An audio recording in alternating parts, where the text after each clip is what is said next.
Assalamu alaikum wa rahmatullahi wa barakatuh. My name is Eileen, or in my language, Eileen. I'm 22 years old. I was born and raised an atheist, and I would like to share with you my story of how I became a Muslim. My story is really long. I don't have anything distinct to pinpoint, like this is it, you know? So the problem with me is that like my story, I can go on for like 1 hour. I will try to make this less. Anyway, alhamdulillah. My parents did not teach me to follow any faith, and I'm a Northern European, so religion is not something common here. It's not something we would ever discuss around the dinner table. No one would discuss God. No one would bring the subject up. And generally people who are of faith are thought of, well, I myself had the attitude of, you know, please man, grow a backbone, okay? Very stereotypical. So going back many years, alhamdulillah, soon I will be 3 years old, inshallah, so meaning that I converted to Islam approximately 3 years ago. Like in my mind, I never thought religious people equal normal people, which is very shallow and very embarrassing to say, but that is how I thought. And I find that it's comforting to other people who are, you know, investigating Islam or who want to understand you, if they can relate to you. And I honestly believe that I am very relatable, you know, inshallah. As soon as I discovered that my friends, my foreign friends, they were religious, I was like, whoa. You know, like, they were normal people, they were religious, not necessarily Muslims, but, you know, as Christians as well. And even though I saw from being friends with them that they are normal people, I still thought religion is something, you know, taboo. Like they're crazy people. I didn't put the two in one, which is very strange. So naturally, you know, you are influenced by the people you are surrounded with, right? So at one point, the topic of religion became normal, and it was normal, you know? So one day I woke up, I was probably, I don't know, in my teens.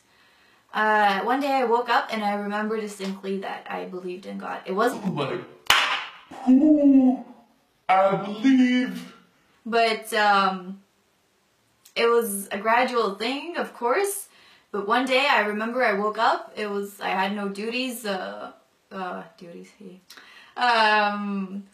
I was just like laying in my room and I was thinking and I was like, yeah, I believe in a greater existence.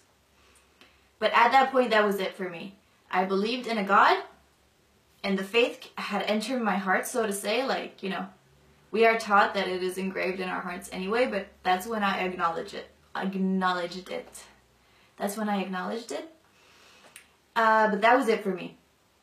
I was like, okay, I believe in God, but there are so many religions out there in the world, and I'm just like little small Eileen from a tiny country, you know, not even that smart, you know, like how am I to distinguish what is right or which one is right?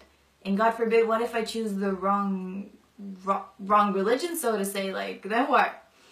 So there was a period in my life I was like, okay, you know, I believe in God, I believe in a higher power, but that's enough. Like, God knows that I believe in Him, and that's sufficient. He knows, He sees my heart, He is, you know, all-knowing. That's enough, He knows. After a while, that wasn't enough. Ever since I got faith, you know, so to say, got milk, then I always believed that God is all-powerful, all-knowing, the only one, everything, you know.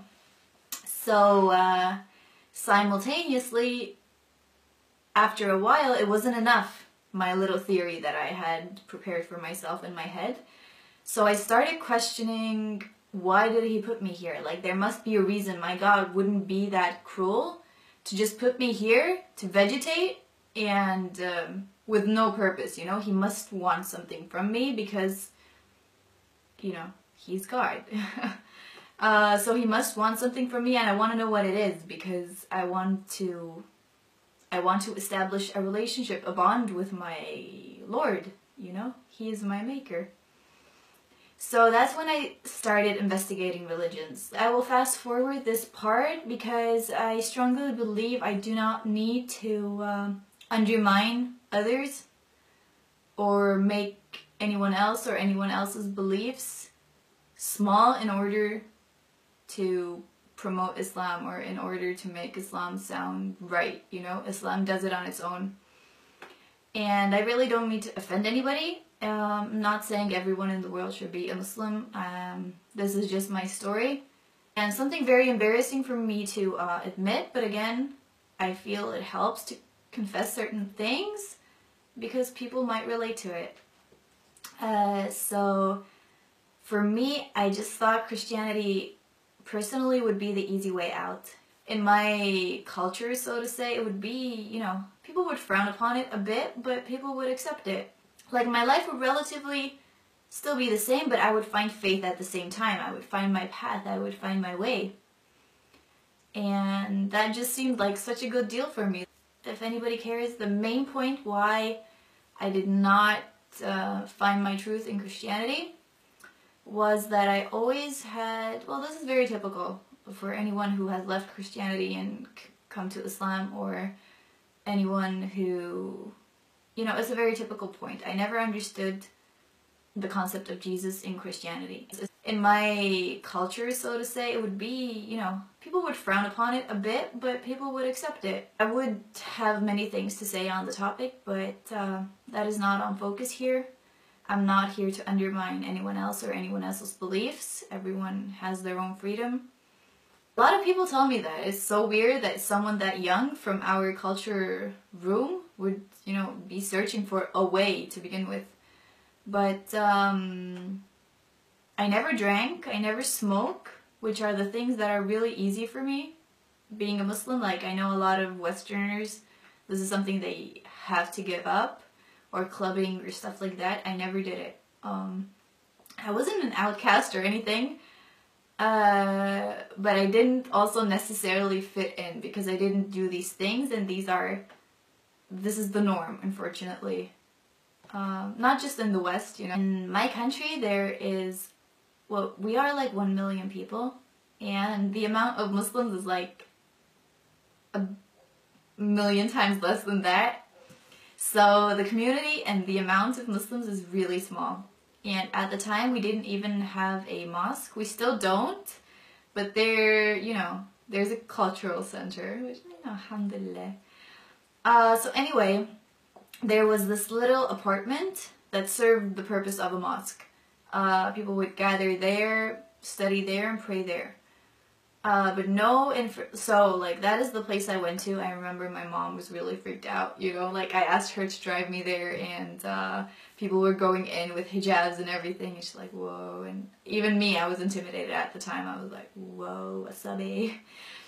So I went in, and it was a positive and a negative experience at the same time, because I couldn't get information in my mother tongue, nor in English. English is not my mother tongue, by the way. And all the information was only available in Russian, and I didn't understand anything, so I basically came back clueless. Although they did ask me to put on the hijab, which was my first time, I had very mixed emotions about it because I wasn't ready to accept Islam or anything yet. Islam was not an option for me. I didn't think of it as an option, not something to be considered, you know. They're crazy. So I got like material about Islam in my mother tongue. They were just printed out pages. There wasn't like books or anything at the time being yet. So I took those home with me, and I hid them under my bed. You know, I didn't want to freak out my mom that I'm reading about Islam now. So I hid them under my bed. Not hid, but you know. And at the time being, I was still in school, and I had a lot of schoolwork to do, and this is one of the things which I think a lot of people do, and I did it as well. I had the mentality that I'm busy right now, I will study it later, which I want to take a moment to, you know, put on everyone's heart that you might not have tomorrow. So please, whatever it is in your life that you strongly want to do and intend to do, then do it now. Trust me on that.